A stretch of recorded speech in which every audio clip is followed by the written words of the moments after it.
Le livre des Proverbes contient un nombre significatif de paroles concernant ceux qui vivent dans la pauvreté et notre manière de nous situer par rapport à eux.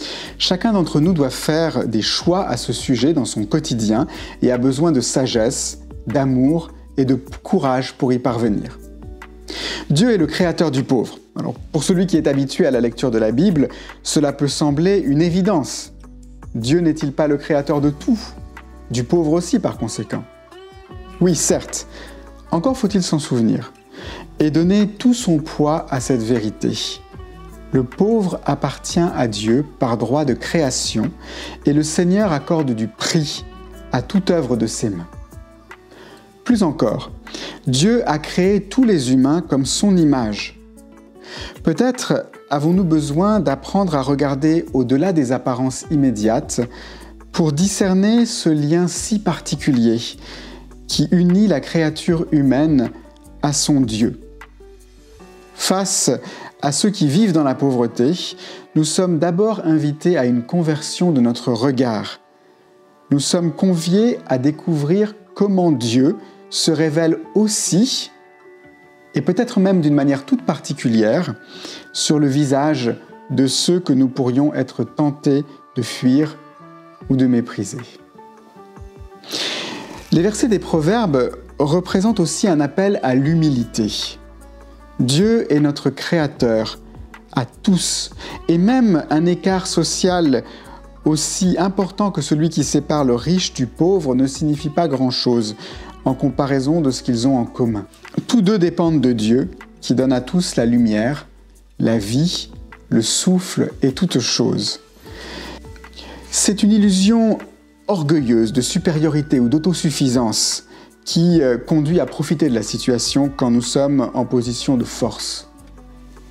En opprimant purement et simplement les démunis, en nous moquant d'eux, ou même seulement en nous réjouissant de leur malheur et en nous élevant contre eux dans notre cœur, comme si ce qu'ils vivent ne pouvait pas nous arriver.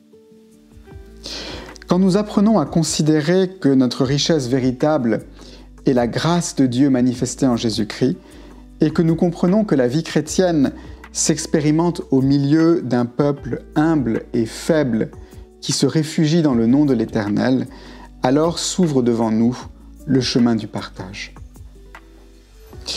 Les versets des Proverbes nous éduquent à cultiver la compassion envers ceux qui vivent dans la pauvreté. Il s'agit de nous laisser toucher par la souffrance de notre prochain et de passer à l'action en lui fournissant le type de soutien approprié. Donner, prêter, défendre, relever, soigner, fortifier. La compassion n'est donc pas une simple émotion, et encore moins une attitude un peu condescendante qui garde ses distances. Elle entre dans ce que la Bible appelle « pratiquer la justice » et nous fait prendre au sérieux ce que nous devons à notre Créateur. En effet, il se solidarise à tel point avec le pauvre qu'il regarde comme lui étant adressé notre façon de nous situer à son égard, bonne ou mauvaise. Et de fait, il y a toujours quelque chose de profondément révélateur de notre vie spirituelle dans notre relation à notre prochain. L'indifférence à la situation des pauvres et le chacun pour soi, ce n'est pas une option acceptable dans le monde du Dieu créateur.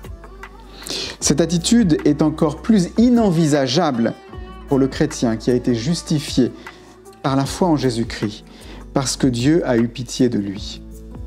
Son expérience du salut est le moteur qui lui permet d'aller de l'avant dans la voie des œuvres bonnes que Dieu a préparées d'avance, afin qu'il les pratique.